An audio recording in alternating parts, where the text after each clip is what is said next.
Assalamualaikum warahmatullahi wabarakatuh. Untuk hari ini saya akan melanjutkan berkaitan dengan materi yang sudah saya instruksikan di lewat WA, di Siakat maupun di Google Classroom.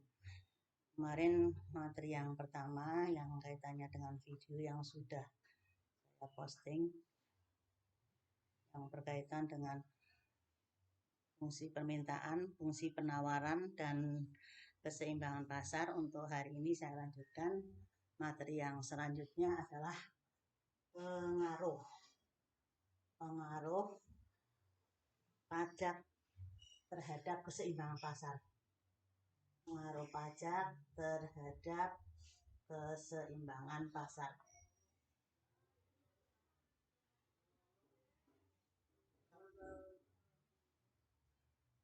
Sebelumnya sudah sedikit saya singgung bahwa yang berkaitan dengan pajak di dalam matematika ekonomi itu pajak ada dua macam. Pajak itu yang meliputi ada yang pajak spesifik, yang kedua adalah pajak proporsional.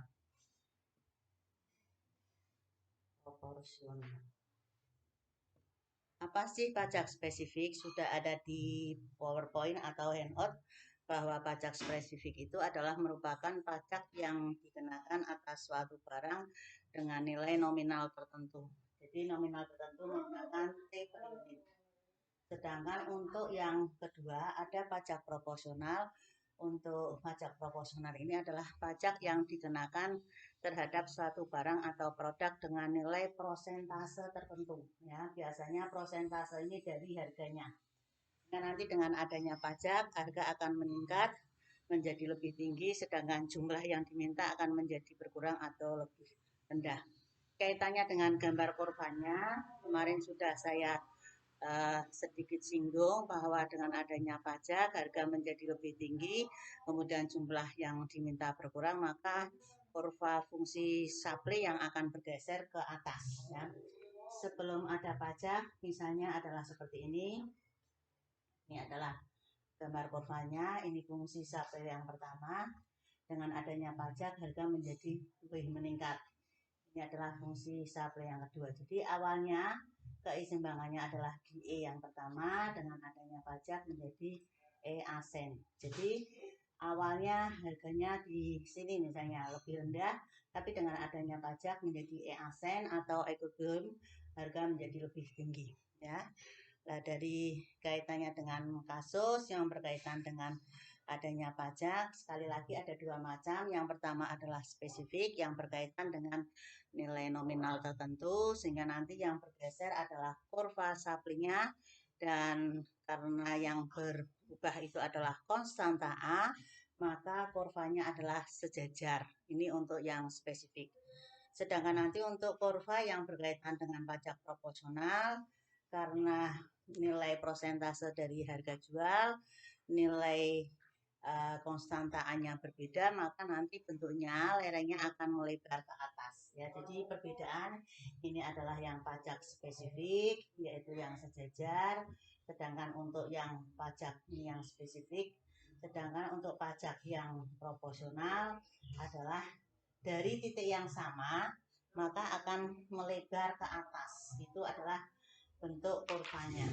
Yang harus dipahami, kurvanya berbeda antara pajak ini adalah P, misalnya ini adalah I-nya, sedangkan ini adalah untuk yang pajak proporsional, ini sama fungsi temannya, ini adalah fungsi satunya, maka ini dari titik yang sama melebar ke atas.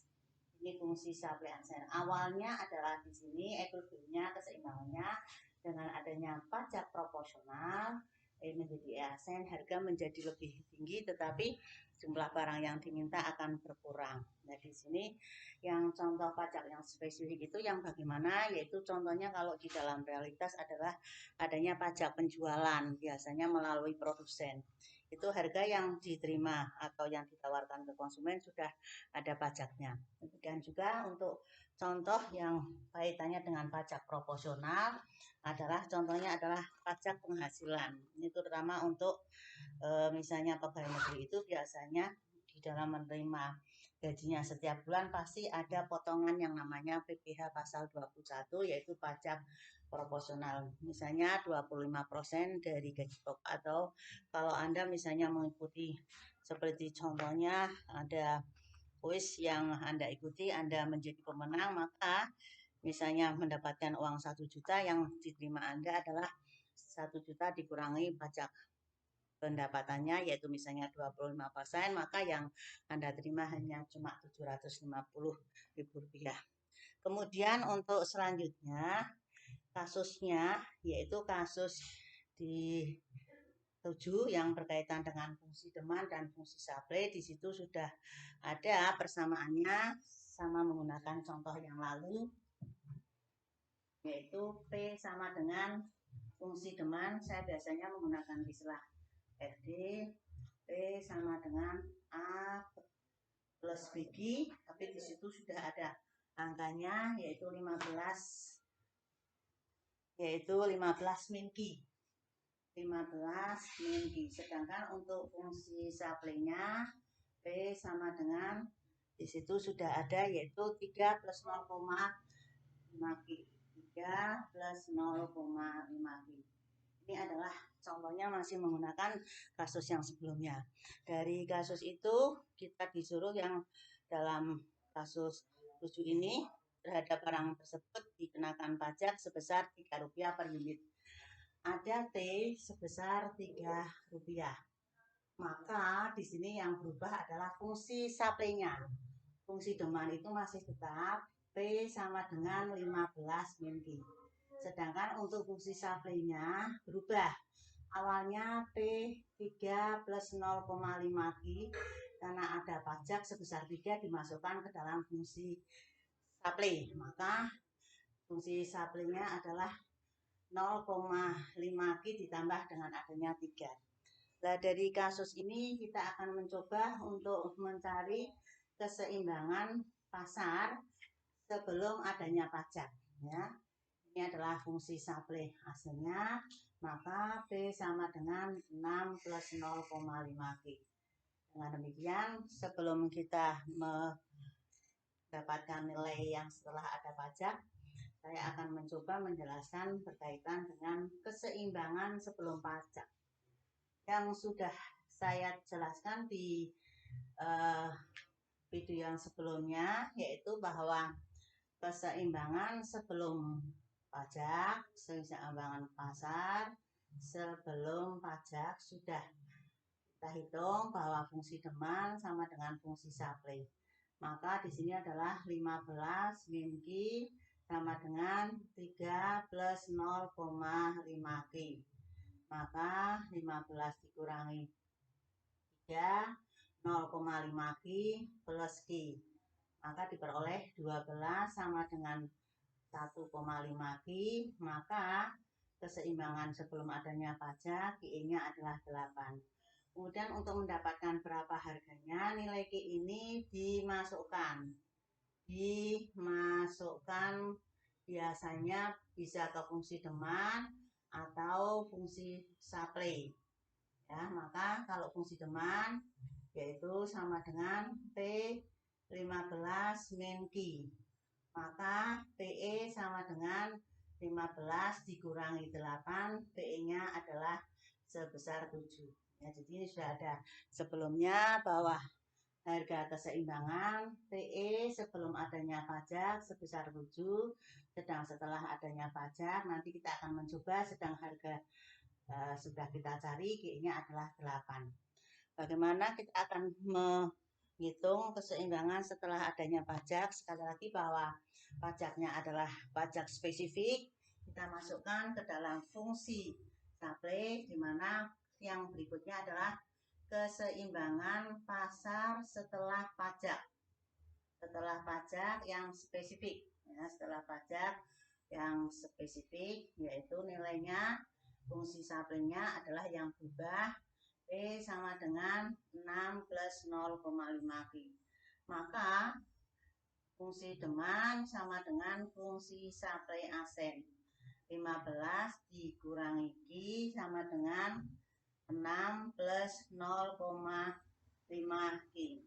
yang nilai nominalnya dijadikan 1, yang angka 15 dikurangi 6 sama dengan 0,5 Ki ditambah dengan Ki diperoleh 9 sama dengan 1,5 Ki. Maka Ki Asen ini setelah adanya pajak menjadi 9 dibagi 1,5 ketemunya adalah 6. Artinya apa? Dengan adanya pajak yang spesifik ternyata kuantitas turun. Awalnya adalah 8, sekarang Ki Asen menjadi 6. Nah, berapa harganya? Untuk harga ini kita masukkan ke dalam fungsi teman atau fungsi sapi. Dimasukkan ke FD atau FS ya. FD P sama dengan 15 min Q. Maka PE Asennya adalah ketemunya 15 dikurangi 6 menjadi 9. Jadi dengan adanya pajak harga naik, awalnya adalah 7, PE Asennya menjadi 9. Sedangkan kuantitas turun, awalnya 8, sekarang menjadi 6. Ini menunjukkan dengan adanya pajak harga keseimbangan maka bergeser atau berubah karena posisinya dari harga 7 menjadi harganya 9, sedangkan kuantitas awalnya adalah 8, sekarang menjadi harga kuantitasnya adalah 6.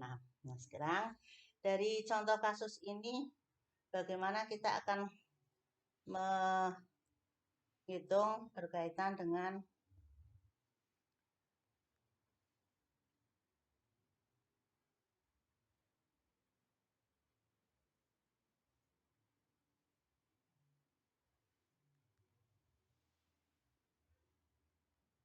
yaitu dengan adanya sudah ada penjelasan ini kita akan menggambarkan kurvanya, di mana kurvanya kita akan menggambar fungsi demand, fungsi supply sama fungsi supply Asen ya.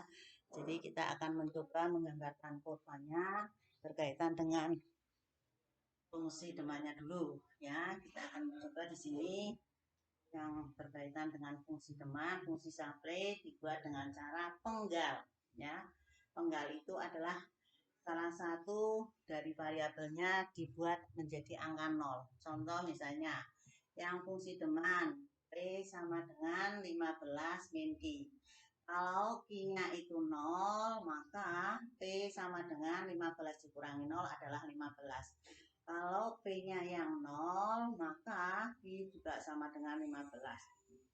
Kemudian yang fungsi supply yang pertama, P sama dengan 3 plus 0,5 Q.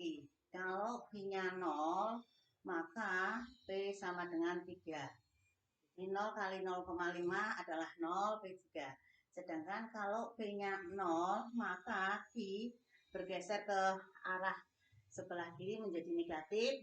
3 dibagi min 0,5 atau 0,5 Q sama dengan min 3, ketemunya adalah min 6. Yang terakhir fungsi supply Asen yang berubah P sama dengan 6 plus 0,5 Q. Kalau Q-nya itu sama dengan 0, maka P sama dengan 6. Kalau P-nya yang 0, ini berubah, P-nya yang 0, bergeser ke ruas kiri menjadi min, maka Q-nya adalah min setengah, kemudian 6 dibagi min setengah, ketemunya adalah min 12.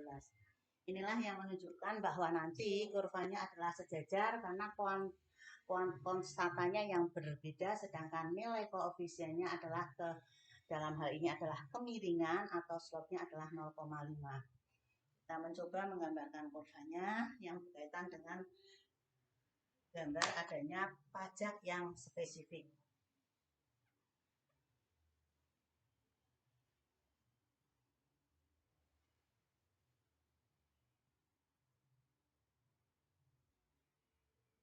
Ini adalah yang untuknya, yang horizontal, yang vertikal adalah B.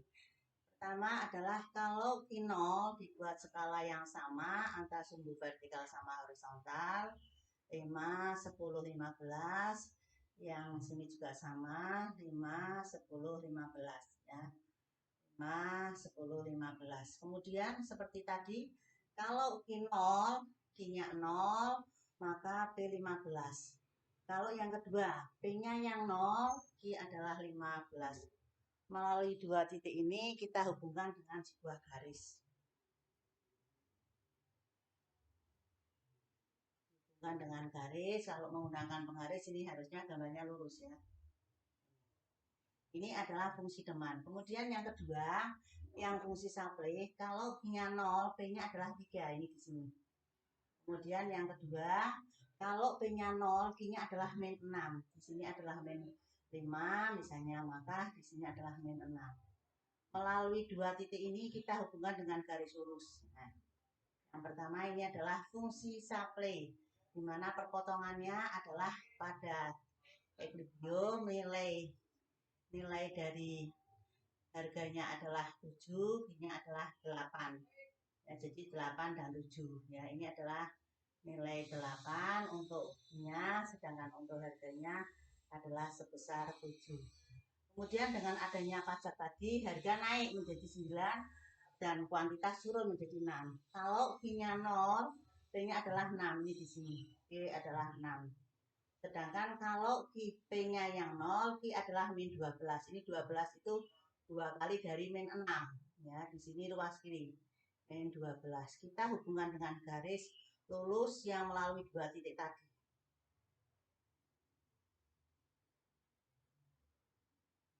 Ini adalah yang pertama adalah fungsi supply, asen yang kedua ini. Nah, ini terjadi perpotongan di titik E asen, maka disitulah yang menunjukkan kuantitasnya turun dari 8 menjadi 6, sedangkan harganya naik dari sebesar tadinya awalnya 7, sekarang naik menjadi 9. Inilah yang menunjukkan bahwa dengan adanya pajak, harga menjadi lebih tinggi, sedangkan kuantitas yang diminta menjadi lebih rendah. Ya, ini nanti kalau digunakan penggaris pasti gambarnya lebih jelas, dan dalam hal ini adalah berkaitan dengan kurva, yang kurvanya adalah sejajar antara fungsi supply dengan fungsi supply asen, karena nilainya konstantanya yang berbeda, sedangkan untuk kaitannya dengan koefisiennya tetap sama 0,5, 0,5. Nah, sekarang dari pajak yang dikenakan kepada produk tersebut sebesar 3, berapa sih yang ditanggung oleh konsumen dan berapa sih yang ditanggung oleh produsen? Sudah ada di PowerPoint bahwa ada pajak yang ditanggung konsumen, di mana ini adalah selisih antara harga setelah adanya pajak dikurangi harga sebelum adanya pajak. Kemudian berapa sih total pajak yang diterima pemerintah, karena pajak yang dibayarkan oleh konsumen ini nanti akan masuk ke kas negara dalam hal ini adalah yang menerima pemerintah, nanti didistribusikan lagi dari pemerintah dalam bentuk lain. Ya, jadi pajak yang sudah dibayarkan oleh konsumen atau pembeli ini nanti dikembalikan lagi kepada masyarakat dalam bentuk yang berbeda. Nah, untuk kejelasannya saya akan menjelaskan sedikit bahwa ada pajak yang diterima konsumen, TK, yaitu harga setelah adanya pajak dikurangi harga sebelum adanya pajak. T itu adalah tax, K adalah konsumen. 9 dikurangi 2, ketemunya adalah 9 dikurangi 7, harga sebelum adanya pajak, ketemunya 2. T per unitnya tadi yang dikenakan adalah Rp3. Maka kalau berapa sih dari Rp3 ini, ternyata konsumen menanggung Rp2. Sedangkan total TTK, total tax konsumen adalah QE asen dikalikan TK. Dalam hal ini QE asennya adalah 6 kalikan 2, maka 12. Maka total tax konsumen adalah 12. Sedangkan dari Rp3 ini ternyata juga produsen menanggung pajak. TP sama dengan T per unit dikurangi TK.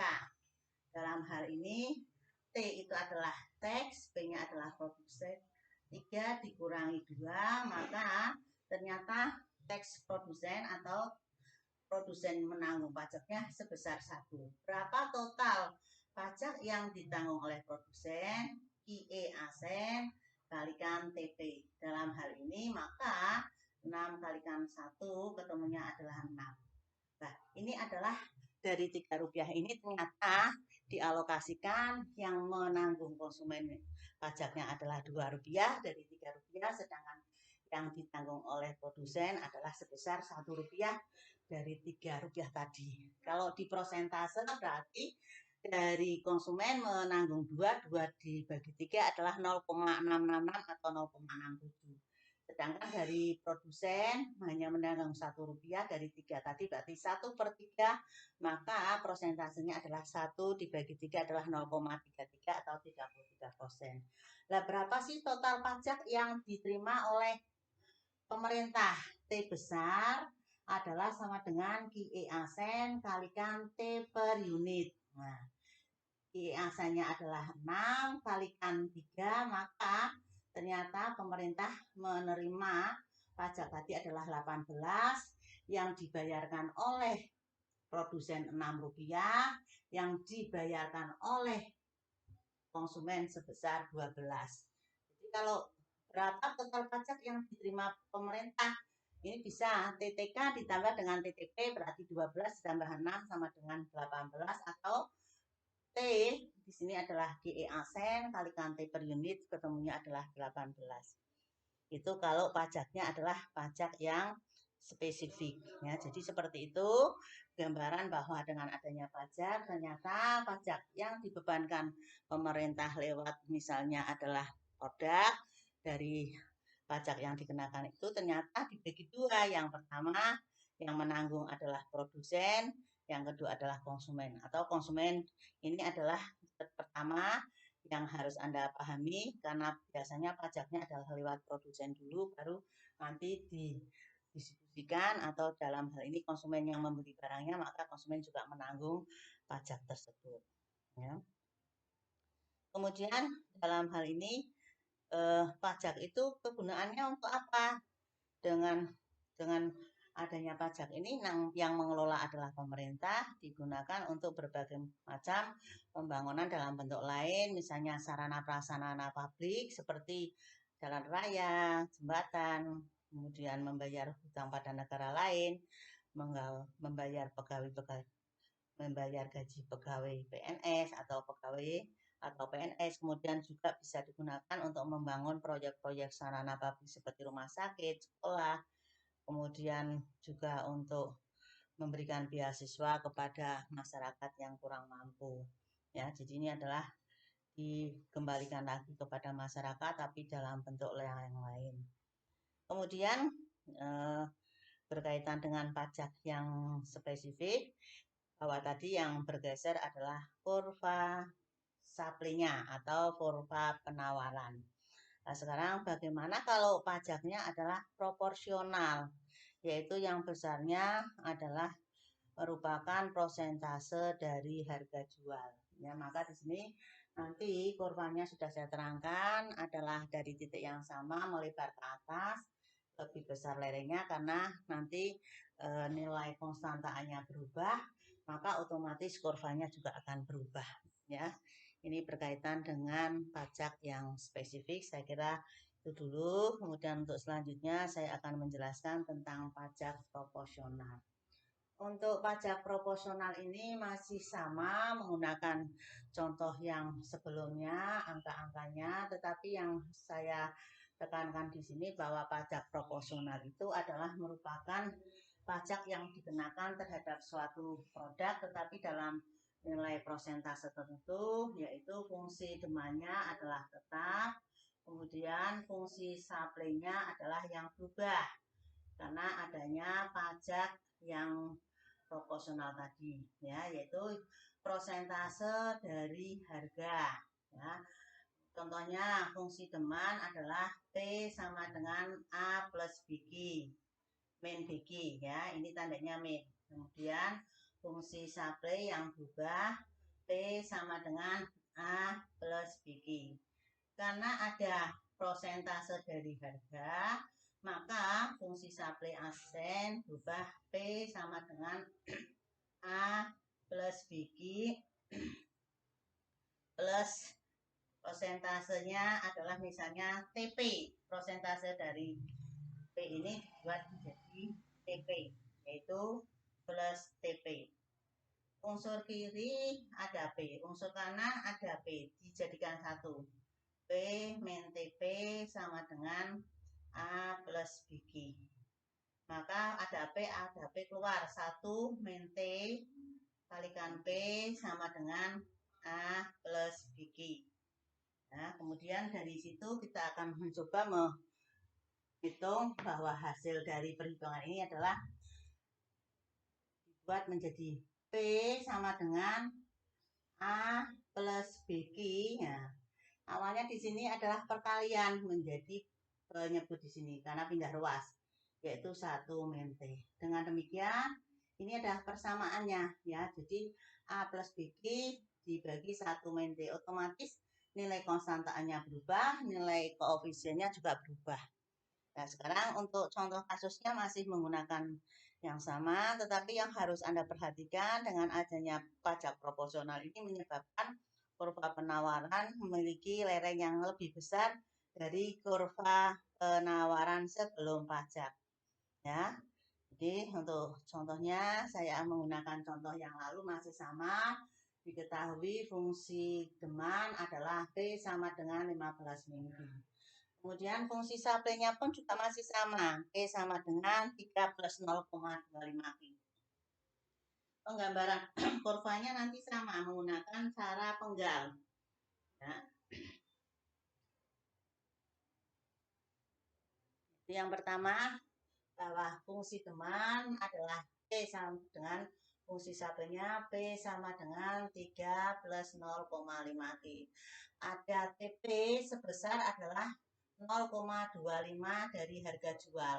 Maka fungsi supply asen berubah ya, sama dengan yang fungsi supply yang berubah 3 tambah 0,5 Q ditambah 0,25 P. 0,25 P. Nah, ini adalah P-nya. Maka P dikurangi 0,25 P sama dengan 3 plus 0,5 Q. Ada 1 dikurangi 0,25, 0,75 P sama dengan 3 plus 0,5 Q. Maka kalau dibuat dalam bentuk P saja, ruas kiri maupun ruas kanan dibagi 0,75, 3 dibagi 0,75 ketemunya 4, sedangkan 0,5 dibagi 0,75 ketemunya 2/3 atau 0,67. Ya, ketemunya 0,67. Maka keseimbangan pasar sebelumnya sudah kita cari. Dengan sebelum adanya pajak, sudah kita cari bahwa harga keseimbangan adalah 7, kuantitas keseimbangan adalah 8. Nah, sekarang ini keseimbangan sebelum pajak sudah kita ketahui. PE-nya ketemunya adalah 7, GE-nya ketemunya adalah 8. Maka yang berikutnya adalah keseimbangan setelah pajak. Yang akan kita hitung berapa nanti nilai QI asen maupun P asen. Fungsi demand sama dengan fungsi supply asen ya. Nah, ini yang harus Anda perhatikan bahwa fungsi supply asen yang sudah berubah menjadi 4 plus 2/3. 15 dikurangi Q sama dengan 4 plus 2/3 Q. Yang ada Q-nya dijadikan 1, 15 dikurangi 4 sama dengan 2/3 Q plus Q. Nah, di sini penyebutnya adalah 3, maka Q ini dibuat 3/3. Berarti 15 sama dengan 3/3. Q berarti 3 tambah 2 adalah 5. Kemudian yang bawahnya adalah 3Q. Nah, di sini 3 itu ada di penyebut pindah ruas, maka 11 kalikan 3 sama dengan 5Q. 33 sama dengan 5Q, maka QI asen ketemunya adalah 33 dibagi 5, 6,6. Ini menunjukkan dengan adanya pajak yang proporsional, kuantitasnya turun menjadi GE Asen sebesar 6,6. Sedangkan untuk harganya PE Asen, maka untuk mendapatkan harga, nilai GE Asen ini dimasukkan kemana? Ke fungsi supply, ya biasanya, atau fungsi demand bebas. Misalnya kalau ke fungsi demand, yang nilai dari QE sama dengan 66,6 dimasukkan ke fungsi demand, maka P dikurangi 15 min Q. Nah, maka di sini adalah PE Asen sama dengan 15 dikurangi 6,6. 6,6, maka PE Asennya ketemunya 8,4. Nah, dengan harganya pajak yang proporsional, kuantitasnya turun dari 8 menjadi 66, harganya naik dari 7 menjadi 8,4.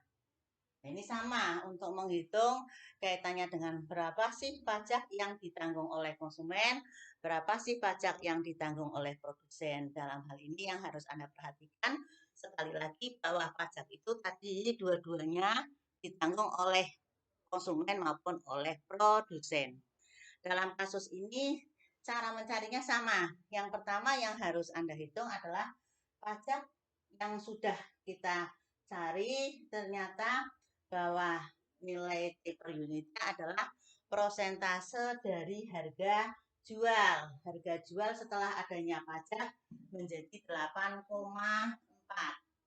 Maka ini saya hapus yang kaitannya dengan nilai-nilai yang sudah tadi saya terangkan, pajak yang ditanggung oleh konsumen maupun oleh produsen,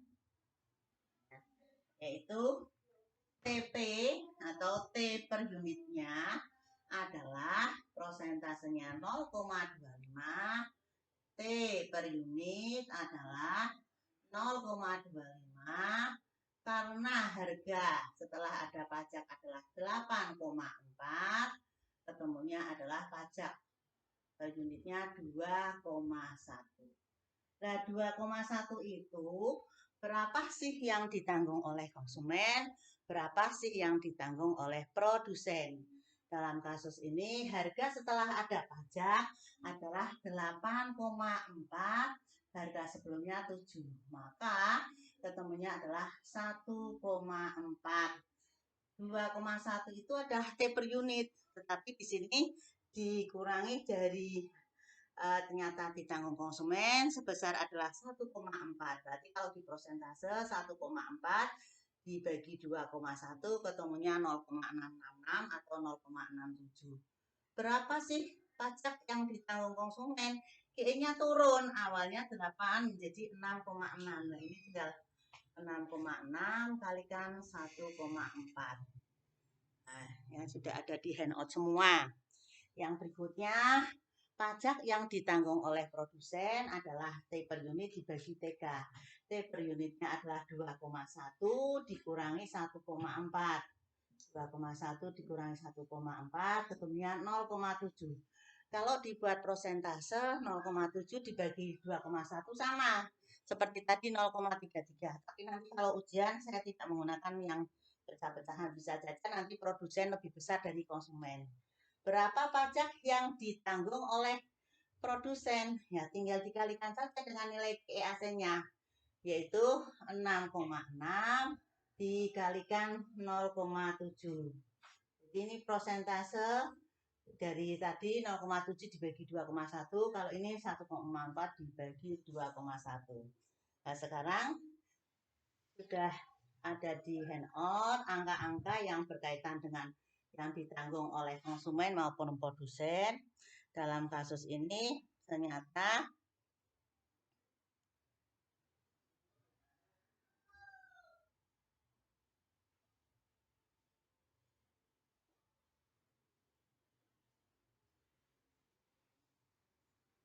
bahwa yang ditanggung oleh konsumen adalah sebesar tadi ya 0,7, 66 kali yang dalam hal ini kalau dilihat dari angka-angkanya sudah ada semua di situ. Di situ malah yang diutamakan dulu ada yang ditanggung oleh yang produsen ya maupun konsumen. Kalau yang dalam hal ini total pajak yang diterima oleh pemerintah adalah 6,6 kalikan 2,1 itu adalah total pajak per unitnya, ketemunya adalah 13,86.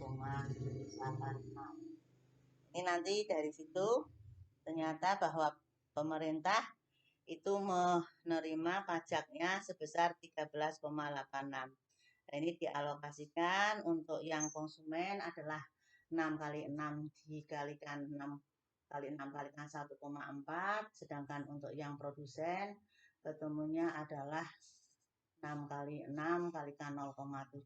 Ini adalah pajak yang ditanggung oleh produsen maupun konsumen.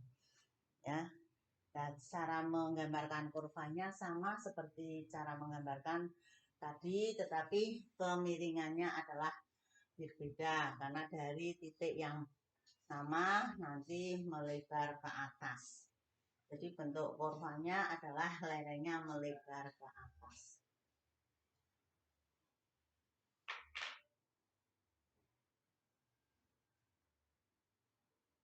Sama seperti tadi, ini adalah Q, ini adalah P. Yang pertama dibuat dengan skala yang sama. Kalau bisa 55, ke bawah juga 55. Sama seperti penggambaran yang pertama tadi. Yang pertama adalah seperti pada waktu menggunakan fungsi teman. Kalau P0, P15. Nah, kalau P-nya 0, P15. Ini yang pertama sebelum adanya pajak.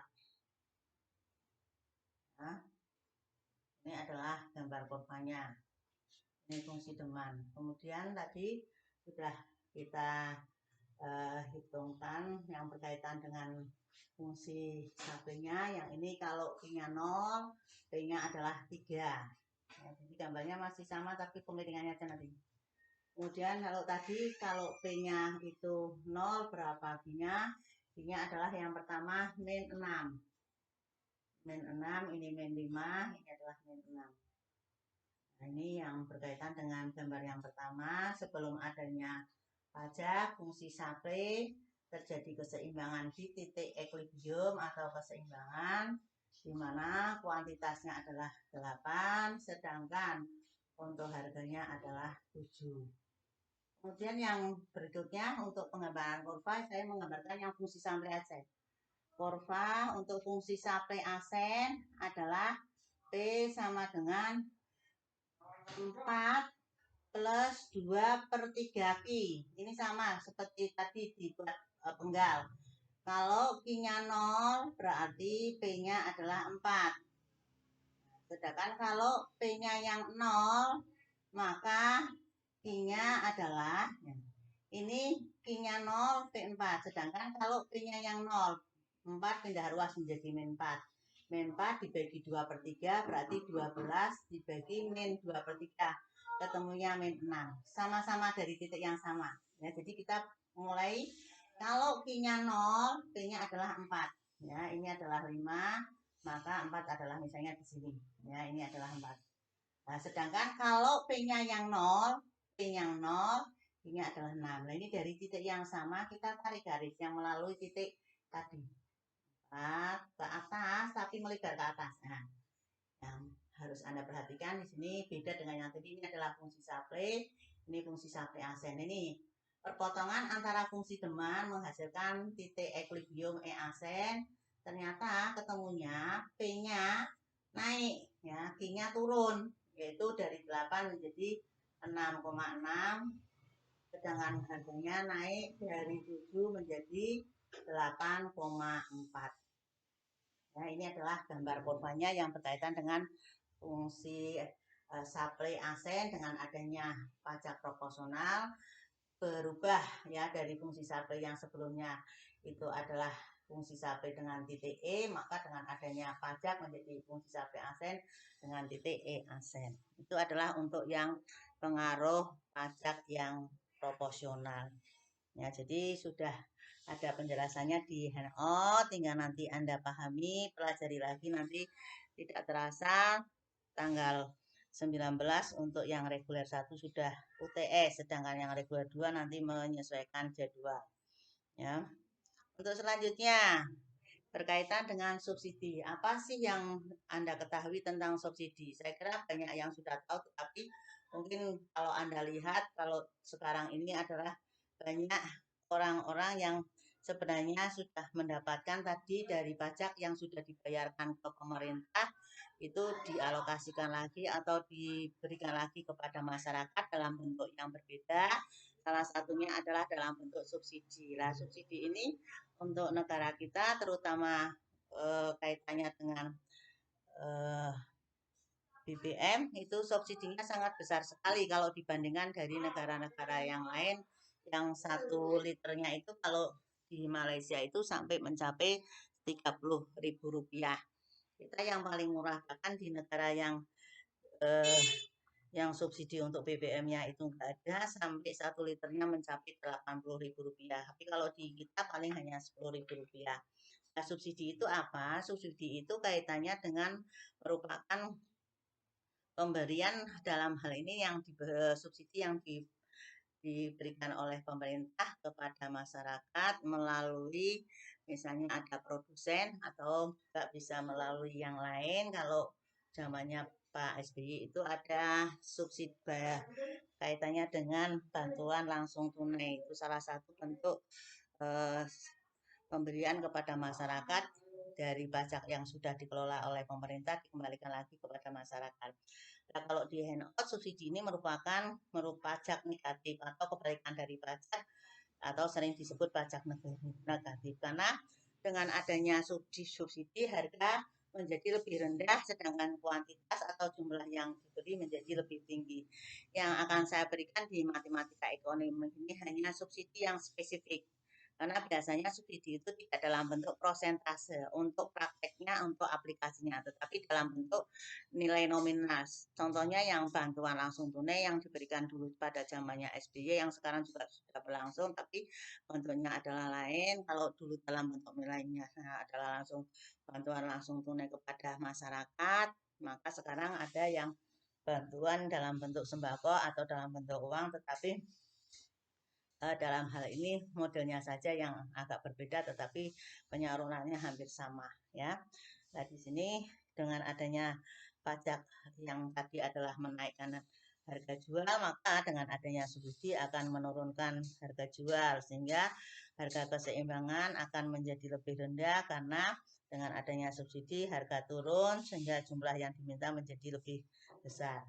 Sekali lagi bahwa dalam kasus ini nanti untuk yang subsidi ini adalah subsidi yang spesifik, yaitu yang berkaitan dengan seperti yang pajak spesifik, yaitu nilai nominal tertentu. Ya, saya akan mulai dari contoh kasusnya bahwa ada fungsi demand, ada fungsi supply, kemudian bagaimana kita mencoba membuat persamaannya yang berubah adalah fungsi supply-nya. Ya, jadi subsidi yang spesifik. Subsidi spesifik ya bentuknya adalah S per unit. Ya, maka fungsi demandnya misalnya P sama dengan A min BQ, sedangkan fungsi supply P sama dengan A plus BQ. Karena adanya subsidi maka fungsi supply aset P sama dengan A plus BQ min S. Maka P sama dengan A min S plus BQ. Kalau digambarkan kurvanya, karena ini seperti pajak yang spesifik, adalah sejajar. Tetapi dengan adanya subsidi ini, harga menjadi lebih rendah. Ini adalah P-nya, ini adalah P-nya. Contohnya misalnya ini adalah fungsi demand, ini adalah fungsi supply. Ya, yang awalnya adalah perpotongan di sini, maka dengan adanya subsidi harga menjadi lebih rendah. Misalnya di sini, ini adalah harganya rendah, fungsi supply-nya ada bergeser di bawah, tetapi sejajar karena yang berubah adalah konstantaannya, sedangkan nilai koefisiennya adalah tetap ya. Ini kalau kita gambarkan, ini fungsi supply, ini adalah fungsi supply asen ini. P-nya awalnya di sini, harganya awalnya di sini nih, lebih tinggi. Maka dengan adanya subsidi, harga menjadi lebih rendah. Ini menjadi E-asen. Ya, kuantitasnya naik. Awalnya kuantitasnya di sini. Nah, sekarang naik ya di sini. Awalnya harganya di sini misalnya. Maka untuk subsidi ini E-asen harganya turun ya, yang turun ini E-asen. Ini menunjukkan bahwa di situ adalah subsidinya subsidi yang spesifik karena yang berubah konstanta A-nya sedangkan nilai koefisien betanya adalah tetap. Ini yang berubah. Nilai BG-nya tetap sama. Untuk kasusnya juga masih sama menggunakan contoh yang sebelumnya, di mana contoh yang sebelumnya ini adalah merupakan fungsi demand dan fungsi supply yang sudah diketahui, kemudian ada subsidi sebesar ini. Nanti cara menghitungnya pun ini juga sama. Subsidi ini nanti yang diberikan pemerintah dalam hal ini kepada konsumen maupun kepada produsen, berapa sih yang diterima oleh konsumen, berapa sih yang diterima oleh produsen.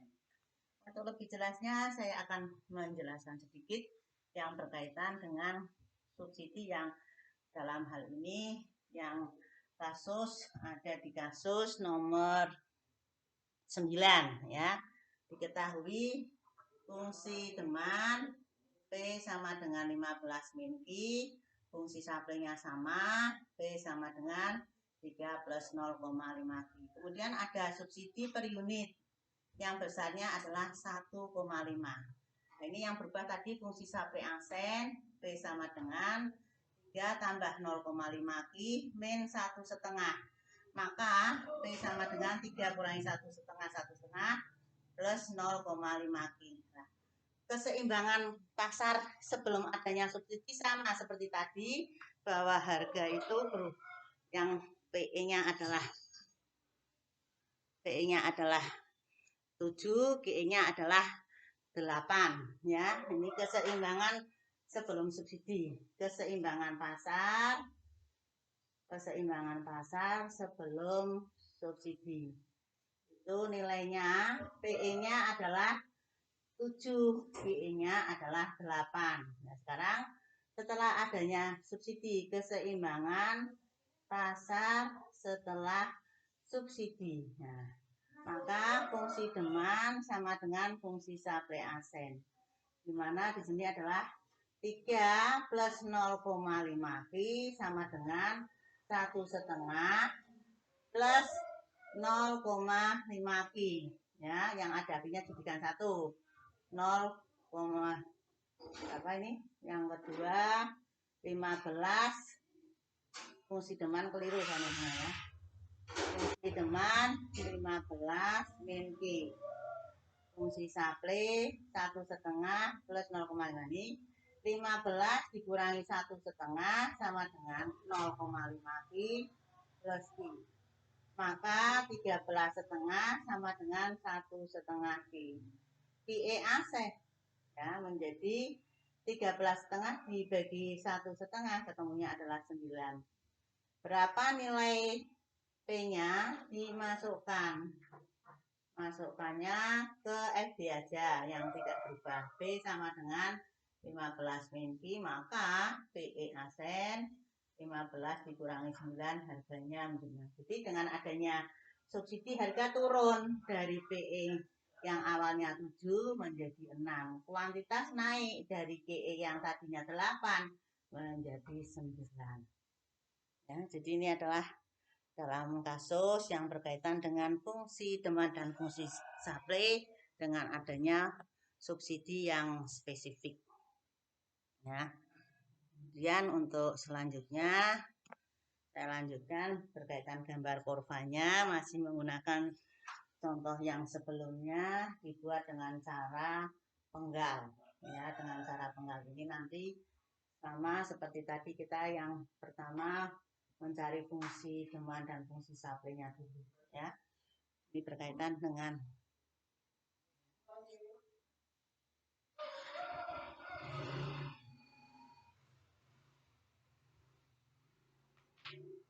P sama dengan 5 fungsi demand. Fungsi demand dulu.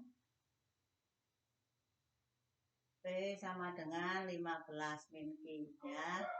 Ini seperti tadi, kalau P-nya 0 maka P15. Kalau P-nya yang 0, P15. Seperti tadi. Fungsi supply yang sebelumnya, P sama dengan 3 plus 0,5 Q. Kalau P-nya sama dengan 0, P sama dengan 3. Kalau P-nya yang 0, P sama dengan min 6. Yang berikutnya fungsi supply asen, P sama dengan 1,5 plus 0,5. Kalau Q-nya 0, P adalah 1,5. Kalau P-nya yang 0, maka Q-nya adalah min 3. Ini 0,5 masih sama, yang berubah adalah konstantaannya karena adanya subsidi berubah menjadi turun lebih rendah, yaitu Q sama dengan min 3. Gambar kurvanya masih sama seperti tadi.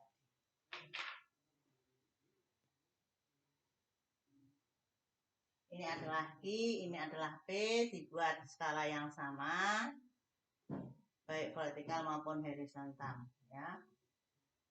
Yang pertama, kalau Q 0, P15 sama. Kalau P-nya yang 0, Q15. Dari dua titik ini kita hubungkan dengan garis lurus. Ini adalah bentuk kurvanya yang berkaitan dengan fungsi supply dan fungsi demand.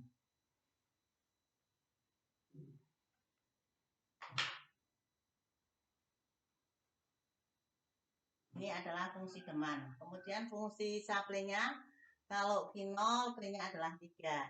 Ini 3. Ini 3. Kalau P-nya yang 0, P-nya min 6. Ada di ruas kiri, karena tandanya negatif.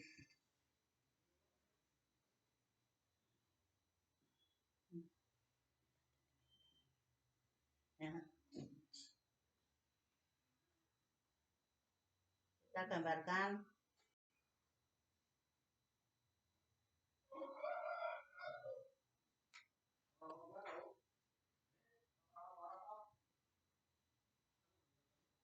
ini adalah min 3. Ini kita tarik garis. Ini min 3 tadi. Ini adalah fungsi supply. Tadi sudah ada keseimbangannya. Untuk harganya adalah 7. Kuantitasnya adalah 8. Untuk harganya adalah 7.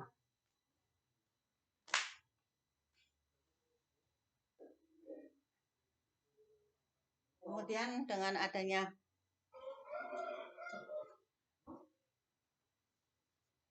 yang kedua adalah kalau Q-nya 0, P-nya 3 yang terakhir ini. Kalau Q-nya 0, ini 1,5, ini 3, berarti setengah dari 3 adalah separuhnya, 1,5 di sini, 1,5. 1,5. Kalau P-nya yang 0, P-nya adalah min 6. Ini separuhnya dari min 6 adalah min 3. Ini dari dua titik ini kita tarik garis tadi yang sejajar ini. Nah, ini berkaitan dengan fungsi. Yang ini adalah tadi fungsi supply. Ini fungsi supply asen. Ini harga ini E-nya turun menjadi E asen. Jumlah kuantitas yang dimintanya naik menjadi 9. Sedangkan untuk harganya turun dari 7 menjadi 6. Ya, ini adalah contoh yang berkaitan dengan subsidi. Subsidi itu menurunkan harga jual, sedangkan kuantitasnya menjadi naik. Ini 7, ini adalah 6.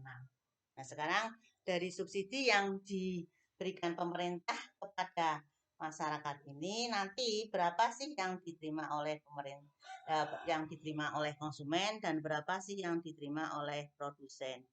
Sama seperti pada saya menjelaskan tentang pajak yang diterima oleh produsen maupun oleh konsumen, kita akan mencoba menghitung SK. SK itu subsidi konsumen, ya. Sedangkan untuk yang berkaitan dengan SP itu subsidi yang diterima oleh produsen.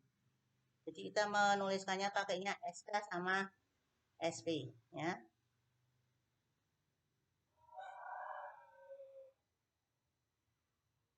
Ada di handout, ya. Saya langsung saja saya terangkan untuk keperluan. Ada tadi S per unitnya adalah 1,5.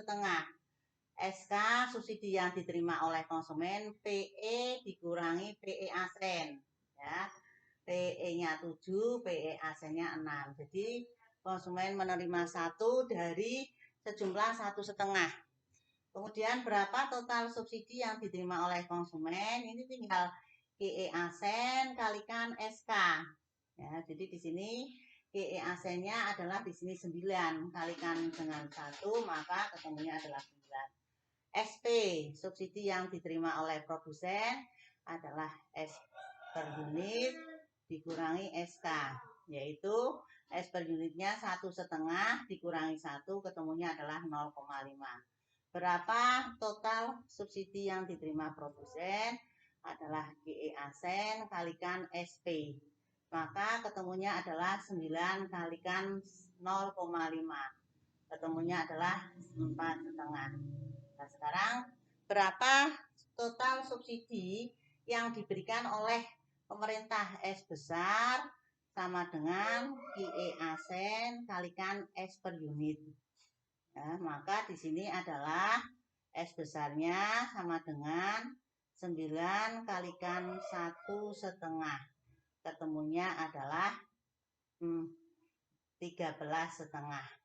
Atau bisa menggunakan dengan cara total subsidi yang diterima konsumen 9 ditambah total subsidi yang diterima oleh konsumen adalah produsen 4,5. Jadi dijumlahkan 9 kalau ditambah 4,5 ketemunya adalah 13,5.